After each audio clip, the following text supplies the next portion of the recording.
Dr. Adriana Popescu here with you today with another episode of Triumphing Over Trauma, our inspirational video series designed to bring you inspiration, hope, and valuable information about how you too can heal from trauma. And I'm really excited to have with me today a fellow therapist working in New York and in Canada, Sherri Heller. Welcome, Sheri. Hi, Adriana. Great to be here.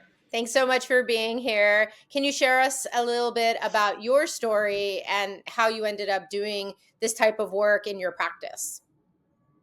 Absolutely. So I was born into a family that was stricken by mental illness. My mother was diagnosed with paranoid schizophrenia. My father had narcissistic personality disorder. I was beset by complex trauma and addictive disorders, my sister as well. So the mayhem in my family, my sister and I almost became wards of state. We were put into kinship foster care. My mother was hospitalized, 2PC'd. We were sleeping in a park. Um, and that was the early trajectory. And I was a selective mute. I almost died from sepsis when I was 2. So it was pretty bad.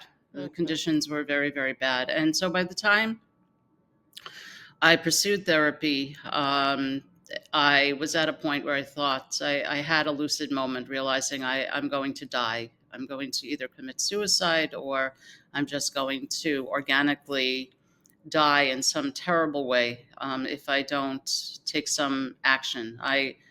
Um, I enlisted in college, CUNY, at that time, and this was in the late 70s, 80s, early 80s. And so there were resources back then that aren't available now. So I was able to get housing. I worked 3 jobs and I went to Bellevue in New York to get a intake done. And then I was paired with my first therapist who I worked with for over 10 years, who's actually very well known now. But at the time he was an intern and I had no money. So I got very, very lucky. And this was before Judith Herman's book came out. So there was no diagnosis of complex trauma. So it was hobbling together a treatment plan. Mhm. And it was a difficult start, but I loved college and I was still acting out a lot. But I found a community and I was stimulated. And I started discovering myself. But it was a very, very long process. Mhm. Yeah, I think that's something that I really want to emphasize, as part of what we're trying to inform people about is there is no, and I wish there were, but there isn't really Mhm. a single magic bullet. There isn't a quick Mhm. fix. I think a lot of people have this misperception around trauma of it's in the past, just get over it. It's over now, it's not happening anymore. And I wish it were that simple, but as we know, it's much more complicated than Yeah. that. We know that trauma lives in the body. Mhm. It isn't just a psychological thing you can will yourself out of. Your nervous system changes the way it functions. So, what were some of the like healing modalities or ways that you were able to heal from your trauma? Mhm. Well, I was thinking as you were speaking that I remember when I went to a Cape Cod training. I was in my mid 30s at that point. It was with Bessel van der Kolk, and he brought in Peter Levine and Pat Mhm. Ogden, and it was the first introduction to somatic therapy, and we were blown away. But I didn't have access to that, Mhm. so I got very involved in yoga. I got involved in kung fu. I was not consciously aware that I was regulating my nervous system, Yeah. but that's exactly what I needed to do. Mhm. I also really love to travel. I discovered that I actually went on a trip. I remember it was a therapeutic goal just to see if I could travel by myself and deal with my loneliness and sort of navigate through and become resourceful. So I think I went to the Bahamas. That was my first trip by myself. Although I had gone previously with a friend, I had traveled to the Middle East, which was a which was a bizarre undertaking. But I found I discovered wanderlust pretty early. And at that time, it wasn't so cost prohibitive to travel. Mhm. You could really do it pretty cheaply, especially if you were willing to sleep on beaches or stay in hostels and things like that. So that really became a point of hope for me. I Mm. saw there was a sense of wonder and beauty in the world beyond the bleak despair that I grew up in. And I think psychodynamic work, I mean, having a connection to a therapist who I felt really cared about me, Mhm. and who was my ally, my witness, was crucial Yeah. to my being able to stay the course. Mhm. Um, and I needed to be very, I needed to really be structured in my life. I went to 12-step meetings, I went to school, I went to work.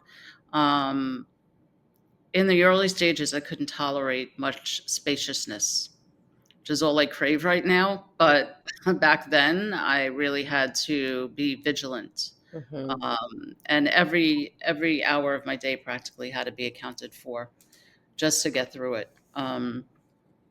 So there were a lot of things that really sustained me, and I was willing to try anything. I took cooking classes. I went to a lot of concerts. I loved music. Um, so it was a point of discovery because there were so many developmental disasters and complex traumas, really, by essence, a lack of self. And I was so fragmented. Mhm. So to repair myself, I had to almost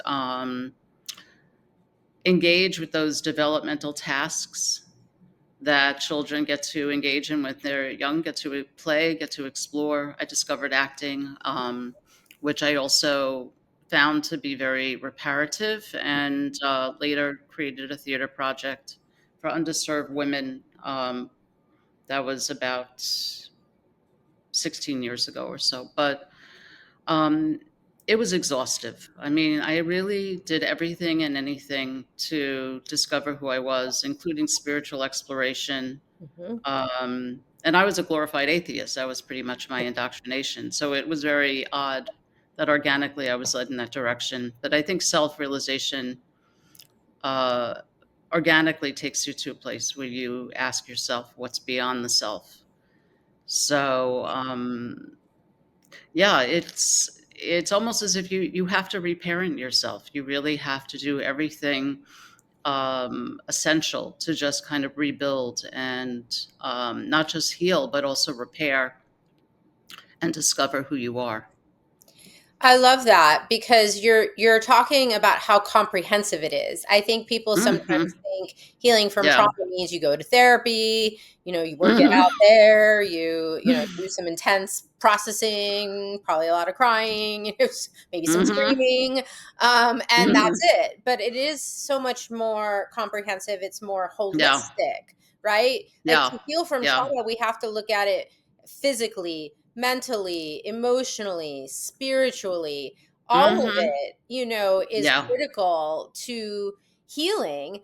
And spiritual is a big piece of it because Mhm. I do think that experiencing trauma, especially at an early age, and many people, of course, experience trauma within a religious or spiritual, context, Yeah. right? Yes. But even Yeah. beyond that, like in your case, not even having that growing up, it does impact you because I think a lot of people struggle with how could there, if there were a God, if there were any kind of being greater than us, how could they let this Mhm. happen, right? And Right. so I do Mhm. think that part of the healing journey involves going into that deeper space, trying to Mhm. explore meaning and purpose, or like, why has all of this happened to me? What is the Mhm. point of it all? Why are we even here? All those existential Mhm. kinds Yes. of questions. Mhm. I think, especially Mhm. if you get to the brink of considering ending your life, like that's the Yeah. space you're in. So, and then the Mhm. creativity piece, that I wanted to highlight that too, that so much healing can come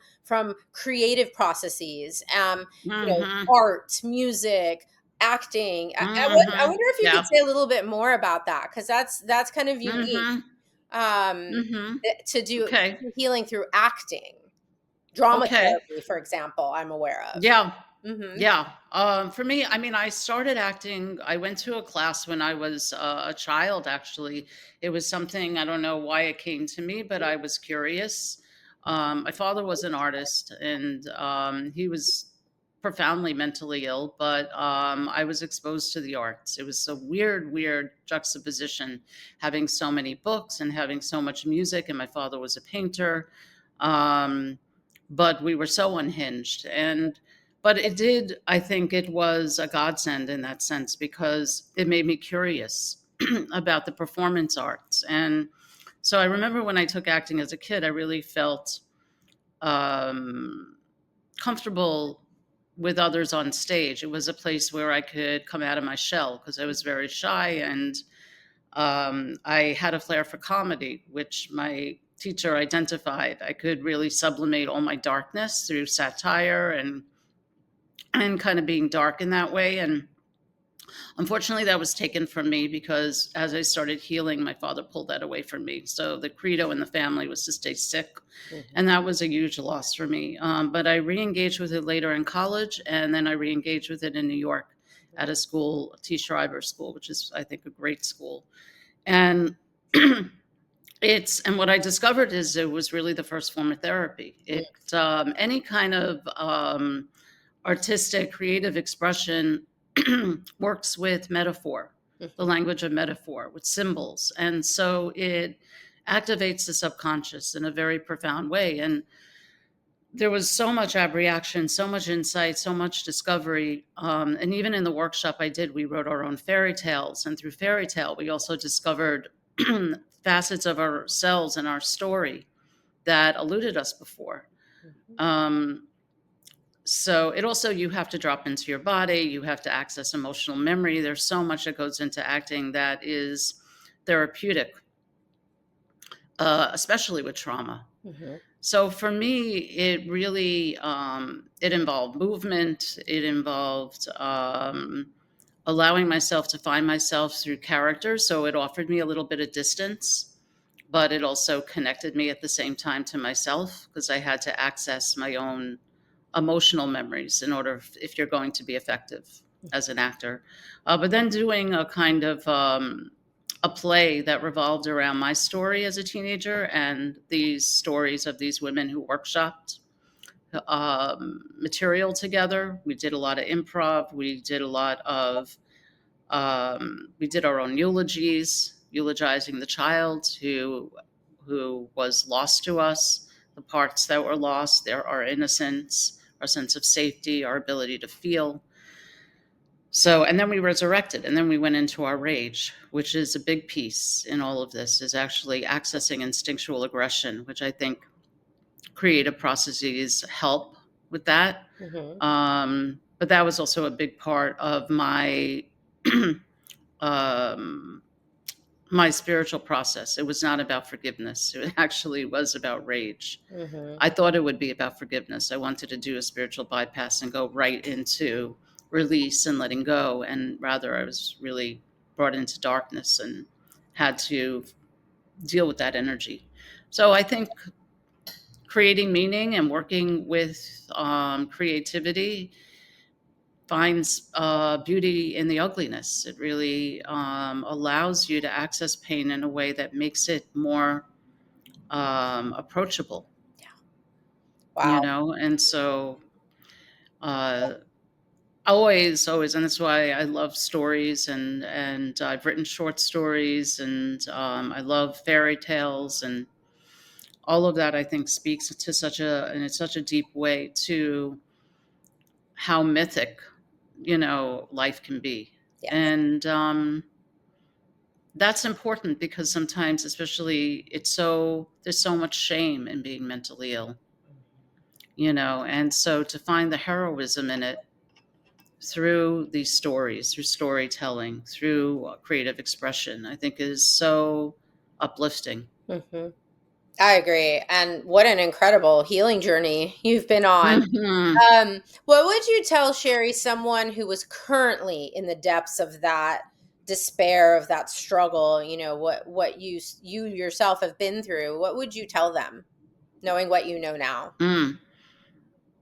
I would tell them to persevere, Hmm. that it is an incredibly arduous journey. As much as there are moments, that are so life affirming and filled with wonder because you have to discover so much in order to heal.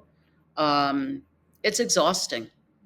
It is just, it takes everything you have. And having faith in the process. I think I did go to meetings, I formed community. Community is really important to be able to connect with other people who are going through this, because if it's done in isolation, you already feel marginalized. Hmm. So I think being able to find others who also are powers of example, who can demonstrate that there is a path to thriving, is very important. Otherwise, it's very easy to give up Hmm. and throw in the towel. So I would say persevere and have hope and know that you are healing, even on those days when it doesn't feel like it. Yeah.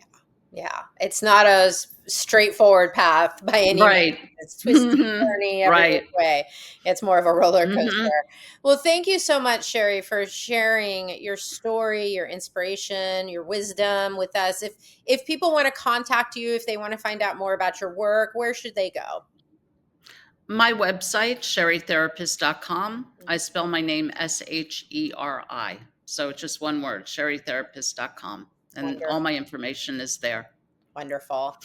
Thank you so much for being with us today. Thanks everyone who Thank watched you. this video. If you find this information useful or you know someone who could benefit from this, please do share it, like, subscribe, do all the things so that we can get this information out there in the hands of more people. And we'll see you on the next episode of Triumphing Over Trauma. Thank you.